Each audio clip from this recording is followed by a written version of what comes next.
AI went rogue, and no one noticed. You probably didn't hear about it, or maybe you did, and quickly moved on. Because the news cycle spins faster than ever. Headlines appear and vanish. But quietly, beneath the surface, artificial intelligence is going rogue, right in front of our eyes. And sometimes, the scariest part? No one even notices until it's over. This isn't about sci-fi scenarios or killer robots. It's subtler, quieter, and perhaps more insidious. Let's dive in. December 2023.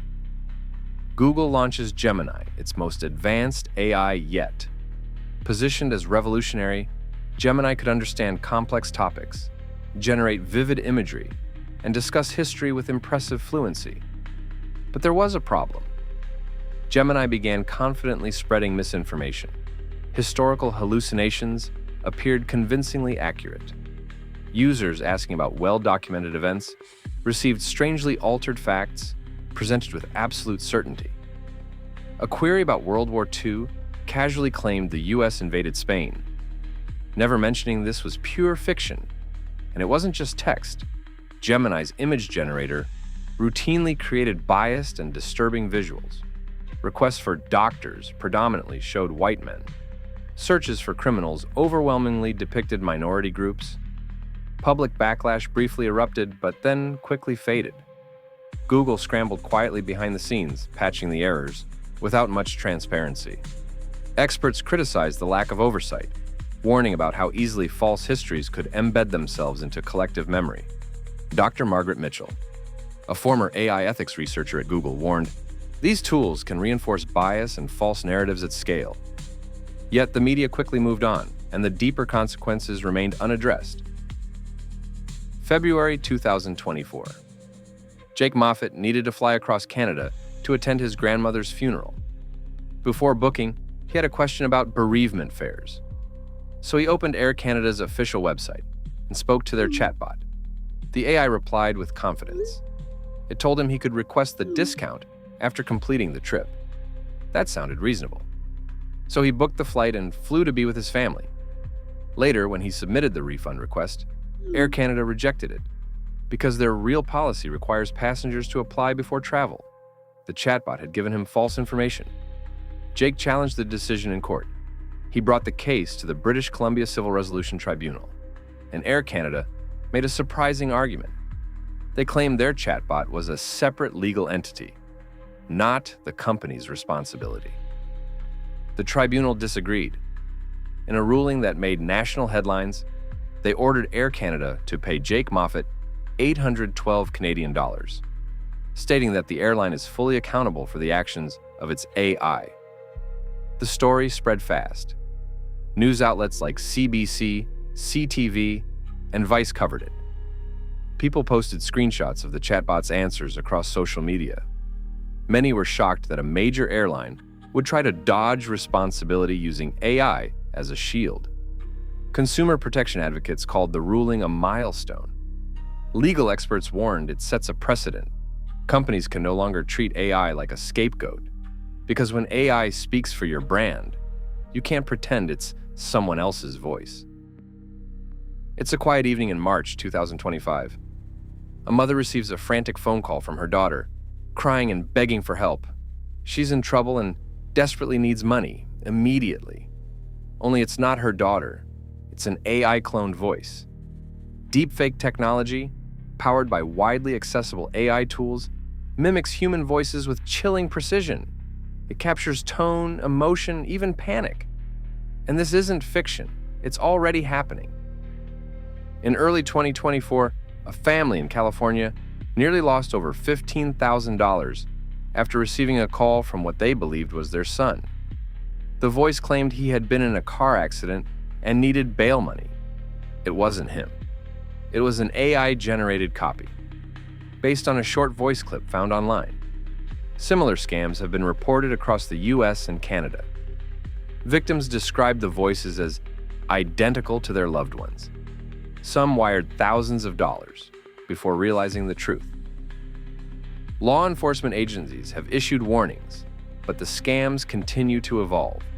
The FBI stated in 2023, These scams are evolving faster than our ability to combat them, and public awareness isn't keeping pace.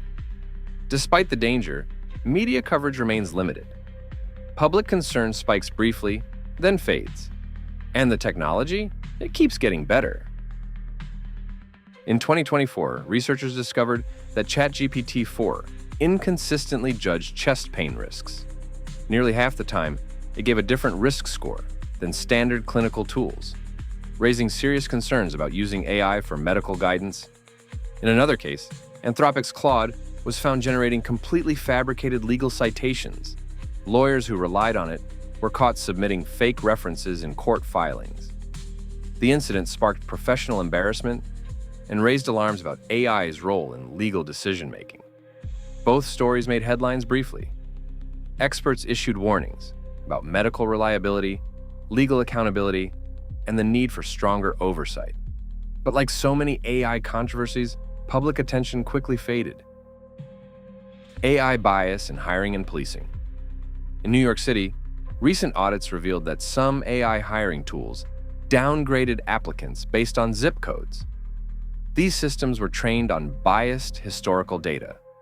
They linked certain neighborhoods with lower employability. Essentially, they automated decades-old discrimination. In 2023, Local Law 144 went into effect. It requires companies to audit AI hiring tools for bias. But even with regulation, flawed algorithms still make it through. One major lawsuit targeted Workday. Their AI software allegedly discriminated based on age, race, and ZIP code. The case made headlines. It sparked national debate and raised serious concerns about AI quietly reinforcing systemic bias. Similar problems appeared in law enforcement. Cities like Los Angeles and Plainfield used predictive policing tools. These tools disproportionately targeted minority neighborhoods. Civil rights groups like the Brennan Center and the NAACP warned this is just automated racial profiling. And yet, the public barely noticed. In recent years, militaries worldwide have turned to AI, not just for surveillance, but for decisions that once belonged to humans. In 2021 and 2023, the Israeli military deployed advanced AI algorithms during operations in Gaza, reportedly identifying hundreds of targets within minutes. While human officers had the final say, experts voiced concern. The pace was unprecedented, the process opaque, and the accuracy unverified. International watchdogs warned, as machines gain autonomy, the line between human judgment and algorithmic command blurs, with potentially deadly consequences. Today, no international treaty governs AI in warfare, and every new strike risks being the one where a machine makes a fatal call. By 2025, several school systems across Europe began adopting AI tools to assist with grading and performance evaluation. But educators started noticing a troubling pattern. Creative essays and unconventional ideas were often undervalued by the algorithms. In contrast, formulaic answers that followed predictable structures received higher marks. Some teachers reported that students were adjusting their writing style, playing it safe, avoiding originality, just to protect their grades. Educational researchers raised a red flag. They warned that if we let algorithms shape how students express themselves, we might slowly erase the very skills education is meant to nurture. As author and critic Audrey Waters noted, AI in classrooms risks reinforcing standardization at the expense of creativity and critical thinking. Despite this, most public conversations around educational AI focused on efficiency and automation, rarely addressing these deeper long-term consequences. Every day, AI shapes our decisions, influences our behavior, and impacts our safety. And every day, we collectively shrug off its failures. Is this apathy dangerous? Each new incident briefly captures attention, only to fade rapidly into obscurity. Public desensitization grows stronger, with every unaddressed failure. Media silence and superficial coverage normalize AI mishaps, turning genuine threats into minor footnotes. Policy gaps remain glaringly unfilled. Regulations lag far behind AI's rapid advancements, creating a vacuum of accountability. Companies promise improvements, but transparency is rare, and genuine change even rarer. As AI researcher Timnit Gebru warns, we are sleepwalking into an AI-driven future without proper oversight, safeguards, or accountability. So, what happens when no one's watching the algorithm? Maybe the next incident won't quietly disappear. Maybe it'll be impossible to ignore. But by then, will it be too late?